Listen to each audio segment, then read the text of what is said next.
ప్రభువైన యేసుక్రీస్తు నామంలో కల్వరి గ్రేస్ ప్రార్థనా మందిరము తరపున ప్రతి ఒక్కరికి నా హృదయపూర్వక వందనాలు తెలియజేస్తున్నాను.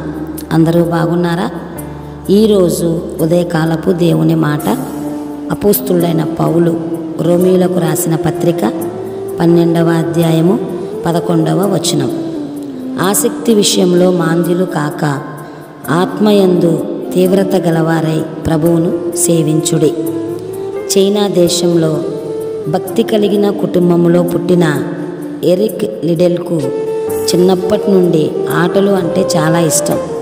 తన తల్లితో, అమ్మా, నేను ఒలింపిక్స్లో పాల్గొనగలనా అని అడుగుతూ ఉండేవాడు.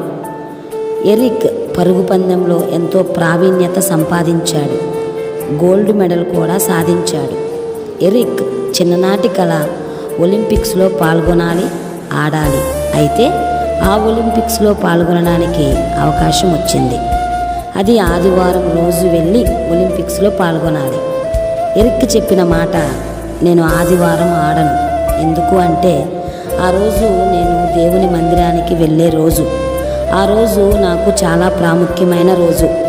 గోల్డ్ మెడల్ కన్నా, డబ్బు కన్నా, బంగారం కన్నా నాకు దేవుడు ముఖ్యం, దేవుని సన్నిధి ముఖ్యం అని అన్నప్పుడు అందరూ ఆశ్చర్యపోయారు.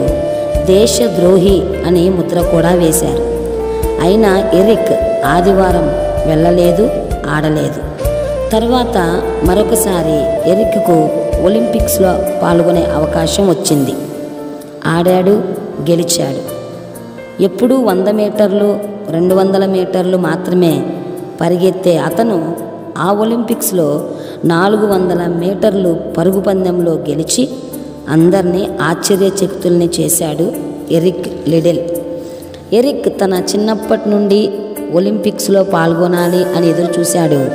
కానీ దేవుని కోసం తనకు ఉన్న ఆశను వదులుకున్నాడు. దేవుని మందిరం పట్ల ఆసక్తి కలిగి ఉన్నాడు. ఎరిక్లో ఉన్న ఆసక్తి అతనికి మరొకసారి ఒలింపిక్స్లో ఆడడానికి దేవుడు అవకాశం ఇవ్వడమే కాకుండా అద్భుతమైన విజయాన్ని, గెలుపును కూడా దేవుడు ఎరిక్కి ఇవ్వడం జరిగింది.